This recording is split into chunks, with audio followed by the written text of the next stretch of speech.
The deterioration of recorded sounds, of old battleships, of people's memories, of people's bodies. Everything is constantly being reframed, reshaped, and reused. Welcome, I'm Ulysses. I am looking at games from a design perspective, trying to pick out what things work well and what could be better. This time, we're looking at OPUS, Echo of Starsong, a sci-fi survival adventure game that alternates between text-based dialogue choices and 3D side-scrolling exploration and puzzling. Just a note, I did not get all the way through this game, so my understanding of the themes may be incomplete. I can only report from my own experience. The game takes place in a part of the galaxy hollowed out by losses in the recent Galactic War. And my own experience of it was thinking a lot about how things get passed on, thoughts, emotions, memories, objects, people. One of the primary mechanics in the game was obtaining recordings of music, of star songs, from singing or from resonant frequencies or purchasing on the black market, and replaying them to operate the machinery in these caverns left by an ancient civilization. However, the game tells you every time the star song is played back or copied, it degrades. Star songs aren't the only thing you can interact with from the past. So much of the storytelling is through artifacts and memories that represent your experience of events, such as getting tricked into buying a useless artifact, or hearing one of the main characters, Ida, sing on the radio, or donating your time to help someone in need. And these places are in great need. Most of the places you visit in your spaceship are scarred by the war, and war veterans with missing limbs or inability to speak without a voice box are numerous. You play as June, the forgotten son of an overlooked clan from another star system, who seeks to return honor to his clan by claiming some of these ancient caverns as his own.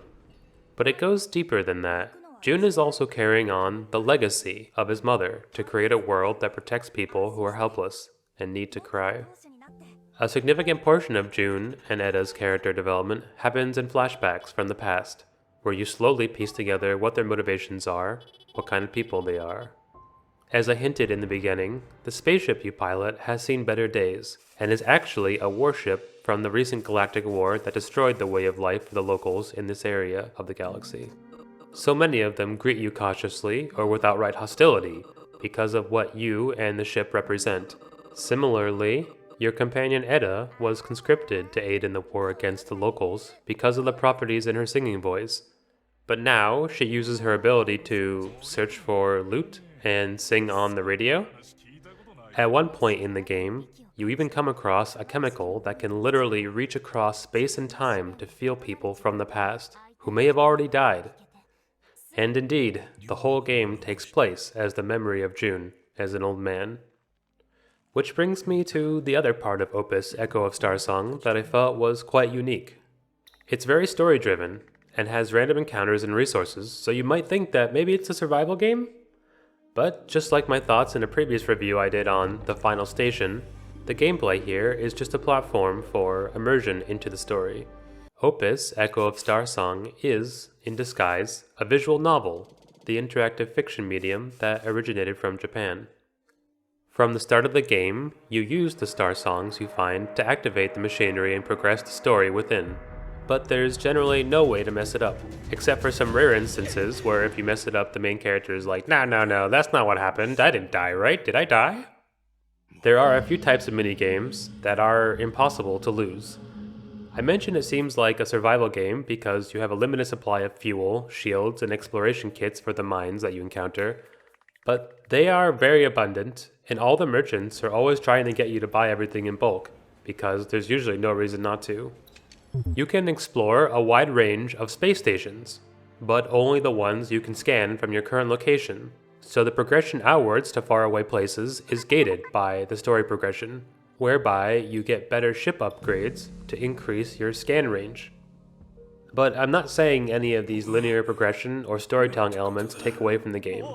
I think the developers had a beautiful story they wanted to tell, and just like you might see in the dialogue choices in many visual novels, the interactive elements make you refer to the main characters less as him or her and more me or us.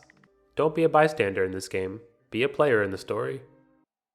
It also has many Japanese moments that reminded me of manga, anime, and visual novels, where June throws himself on his knees to beg his shipmates to let him stay with them, or the leader of a group of bandits who killed one of your friends, turning himself in, reforming in prison, and becoming a close ally. And, just like visual novels, the game is full of these dialogue choices, in this case using dice rolls, that produce results full of meaning. It's quite rewarding to play outside the characters you normally roleplay as. There's usually a good story, a good memory to be had. That's it. That's the video. Bye.